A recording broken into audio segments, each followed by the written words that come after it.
मेरे ऊपर bird drug park के बारे में मिस इन्फॉर्मेशन देने का एक इल्जाम लगाया गया था। बीएनएस की धारा 353 लगाई गई थी। एक काउंटर कंप्लेंट आज मैं deputy CM mister Mukesh Agnihotri के अगेंस्ट भी दे रहा हूं for giving misleading information about bird drug park. FIR के अंदर साफ कहा गया है कि 1923 करोड़ का प्रोजेक्ट है और वो बात बाहर लिखी भी हुई है। हरोली उत्सव के ऊपर स्टेज के ऊपर खड़े होकर बर्ड ड्रग पार्क को 2500 करोड़ का प्रोजेक्ट बोला।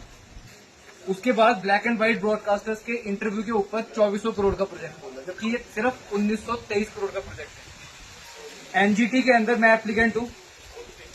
ओरिजिनल एप्लीकेशन नंबर है 148/2025, जिसके अंदर बर्ड ड्रग पार्क के ऊपर एनवायरमेंटल लॉ को वायलेट करने का, स्पेसिफिकली बिना एनवायरमेंटल क्लियरेंस के काम करने का आरोप लगा है। मैटर सब जुडिस है, कोर्ट में है। उसके सम्मन्स सारे डिपार्टमेंट को चले गए हैं, हिमाचल और सेंटर में।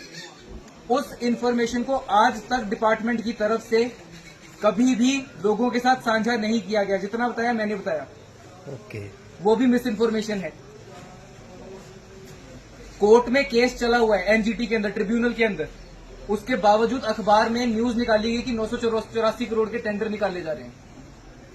ये नहीं बताया गया कि केस सब जुडिस है। और सिर्फ प्रोजेक्ट के 2 या 3 पहलू है जो लोगों को बताए जा रहे हैं। एक बताया जा रहा है कि डेवलपमेंट होगी, एक होगा कि जॉब आएगी, और उसके अंदर भी कोई एक फिगर नहीं है।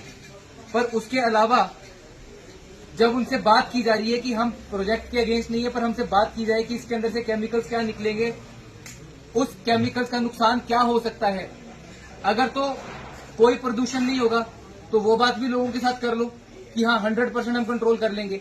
सिर्फ एक डिमांड दी थी कि जो भी मंत्री आपका शिलान्यास करने आएगा, जिस भी पार्टी का होगा, वो शिलान्यास पे लिख दे कि अगर किसी को कुछ हुआ हमारी पार्टी उसकी जिम्मेवारी लेगी। उसको ये लोग कह रहे हैं कि हम लोग मिस इन्फॉर्मेशन कह रहे हैं। तो इससे कितने जानवरों का नुकसान होगा, कितने पेड़ पौधे कटेंगे और क्या क्या नुकसान होगा अंडरग्राउंड वाटर के ऊपर, उसके ऊपर ये लोग सही पिक्चर नहीं बता रहे, जो कि मिस इन्फॉर्मेशन है। इसकी भी हम आज एक एफआईआर कराने जा रहे हैं और इसके ऊपर हरोली कॉन्स्टिट्यूएंसी के कम से कम 100 से ज्यादा लोगों ने अपने साइन किए हैं और अब इसके ऊपर भी हमें एफआईआर चाहिए।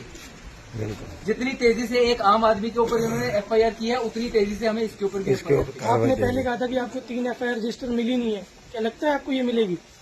देखते हैं। एक की कॉपी वकील आने पे हमको दी गई है, पर उससे पहले जो मेरे पर एक तालीवाल में हुई थी उसकी कॉपी मुझे कभी नहीं दी गई कि आप एक्यूज हो, आपको नहीं दी जाएगी। उसके बाद थाना सदर उन्ना में जो हुई है उसकी भी कॉपी मुझे कभी नहीं दी गई। यहाँ पे भी मैंने पूछा था दे दिया जाए, तो नहीं दिया गया था, पर बाद में बोल दिया कि सर हमसे मांगा नहीं है। ठीक है, उस चीज का कोई रिकॉर्ड नहीं है, पर जब मेरे साथ वकील आए तो वो दी गई है। इसका क्या पता है कि इस पे कार्रवाई होगी कि नहीं होगी? नहीं अब यही चीज हमने जनता को दिखानी है कि जब एक मेरे ऊपर कंप्लेंट करनी थी तो 2 बंदों ने भी लिख के दे दिया कुछ भी। अगले दिन सुबह एफआईआर हो चुकी थी। अब हम लोग सुबह से खड़े हुए हैं, हमने पहले स्टोन क्रशर्स के ऊपर दिए, कोई एफआईआर अभी डीडीआर होगी, देखते हैं सुबह तक एफआईआर आती है कि नहीं, जनता देखे अपने आप। अब ये भी दे रहे हैं, 100 बंदों का साइन है, 100 बंदों का साइन है, लोकल है सारा का सारा। देखते हैं क्या होता है, ये भी कार्रवाई होती इन्फॉर्मेशन है। चलो अब इसकी भी देनी है हमने। क्या हो गया? वो बंद है। अब क्या छाती पे टैग डाल के घूम रहा है कि हम बर्ड ड्रग पार्क के अगेंस्ट नहीं है। हम तो कह रहे हैं कि जो चीजें गलत है उसके बारे में बात तो करो। छाती पे टैग डाल के घूम रहे नहीं, अगेंस्ट नहीं बोल रहे हैं वो, तो फिर ये भी ऐसे बोला गया कि we are in favour of आ जाओ आ जाओ। यही तो सारे लोग देना चाहते हैं। फिर इसके अंदर अब आप सारे अंदर आएंगे तो आप बोलोगे कि सारे अंदर आएंगे। 100 बंदा ऐसा ही है। देखो 2 बंदे ही अंदर ले लेंगे। नहीं सर, अब लोग देना चाहते हैं सर, अब कोई तो लेगा आके। सर एक बंदा नहीं है, सारी पब्लिक इससे मतलब परेशान है, तो सारे तो अंदर आ नहीं सकते। आप कोई भी आके दो, ये मेरे को फिर मैं दे देता हूँ, लाओ।